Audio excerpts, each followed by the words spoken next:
to stand back. I mean, it's hard in a corner anyway, I guess,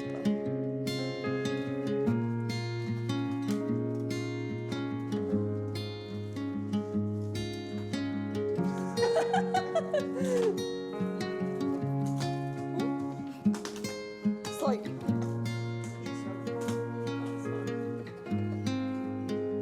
You probably need some more, babe. You got to lather this stuff on. Yeah, you do. We need the plaster. Stick.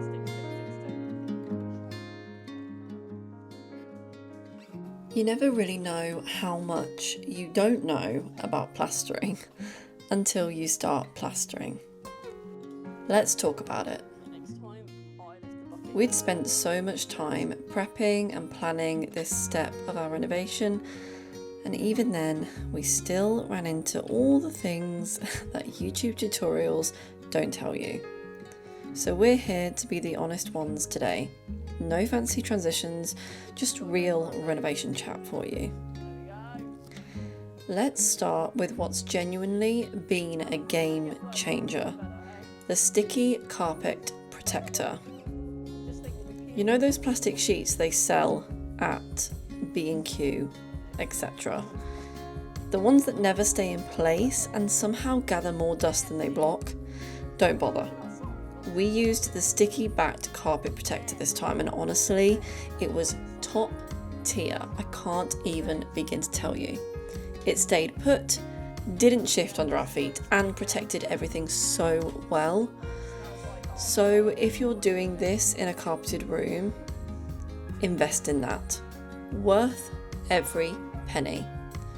I will also say that it probably will work very, very well if you also have carpets when you're painting the walls. So I would highly recommend doing that.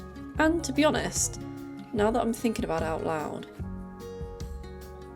it will probably work really well with hardwood flooring too. So I would definitely invest in some.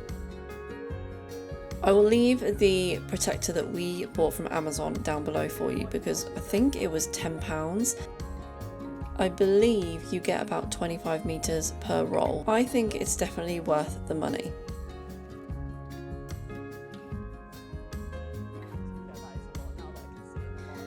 So now on to the PVA, or as we've come to know it, the stuff you'll definitely overmix the first time.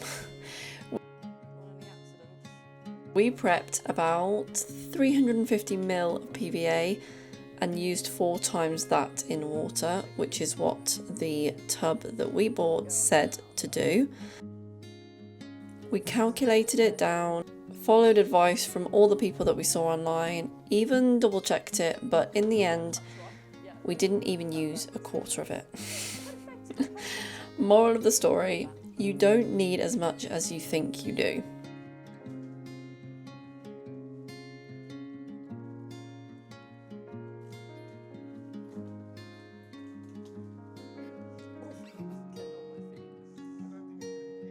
We definitely overestimated, and if you're watching this before your own plastering day, let this be a little note to yourself. Start small, you can always mix more.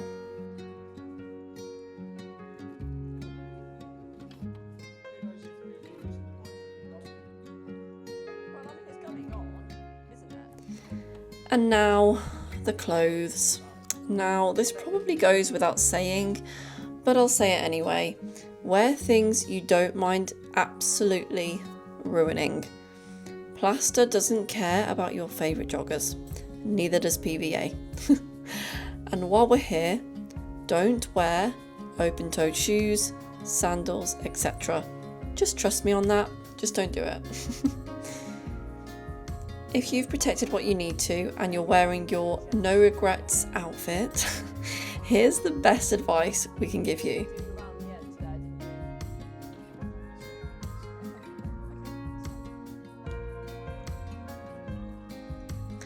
Just embrace all of the mess. Plastering isn't clean and it's not neat, and it definitely isn't Instagrammable while you're doing it, as you can see. But if you lean into the mess and really embrace it, it does become way less overwhelming. The mess doesn't mean you've done it wrong, it means you're doing it.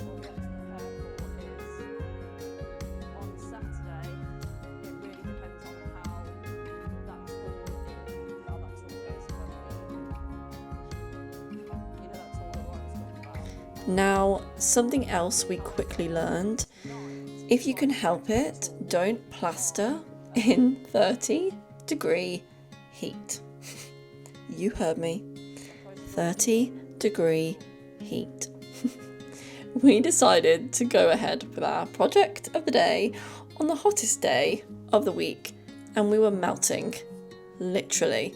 The plaster was drying too quickly on the tools, it was hard to work with, and quite frankly, mentally, it just made everything feel a lot heavier and stickier, and yeah, no. Lesson learned, cool days are your best friends. And let's talk plaster type. Now, everyone's talking about this new easy plaster stuff online, and yes, it may be easier, but here's the thing we didn't expect. It's basically just filler, and filler doesn't act like traditional plaster. It doesn't glide in the same way, it doesn't dry in the same way, it can go patchy if you're not careful. And unfortunately, we learned the hard way. We also learned that once this filler plaster dries, you'll need to sand it down a lot, especially if you're using it on a ceiling. And when you do, prepare for the dust. Everywhere. In your eyelashes, in your nose, the ceiling, the floor, everywhere. Just everywhere.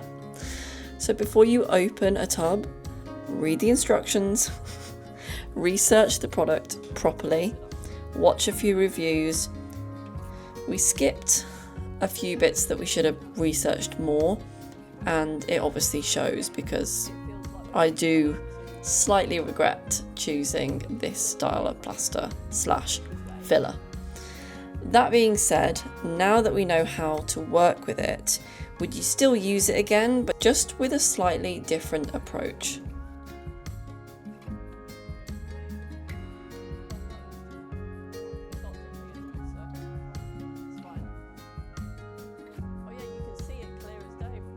Let's talk also about doing this as a couple. Honestly, number one, it's more fun that way, but you've got to take breaks and you've got to communicate. One of us had more upper body strength than the other, and let's just say the difference was noticeable after the second hour.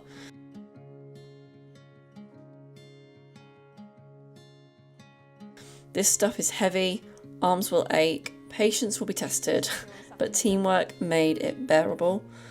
Just go easy on yourself and your partner. I will say for us personally, and this is why I will stress to not do this in hot weather, is unfortunately we kind of couldn't take a break, which wasn't good.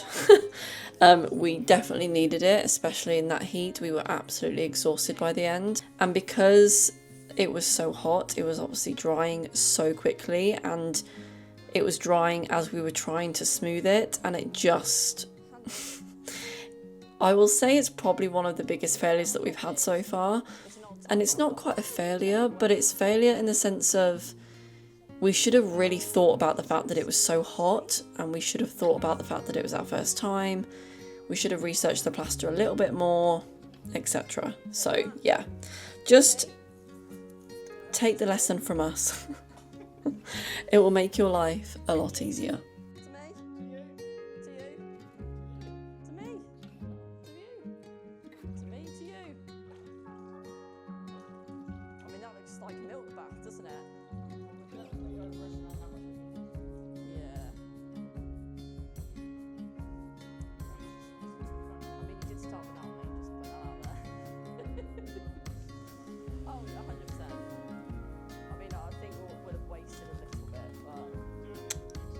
At the end of the day though, this isn't just about plastering a ceiling, it's about learning as you go and making a space your own. Giving yourself permission to not get everything right the first time, and that's totally fine. I think especially in this day and age where we have so much on the internet, it's really easy to kind of laugh at people and assume that they should know what they're doing. Sometimes you don't know what questions to ask, and I think that is the most crucial thing that we forget / don't know. So don't beat yourself up, carry on and ask ChatGPT if you need to.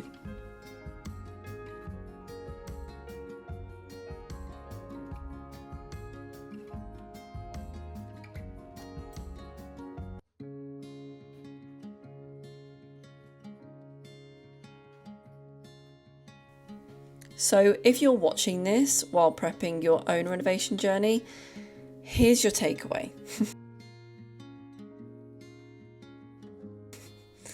Protect your space, over-prepare slightly, don't overmix, wear what you don't mind losing, avoid the heat, research your product, sand outside if you can, be kind to your arms, and most of all, be kind to yourself. You've got this.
Leave me a comment, tell me what part of your house you're renovating at the moment, and I will speak to you in the next one.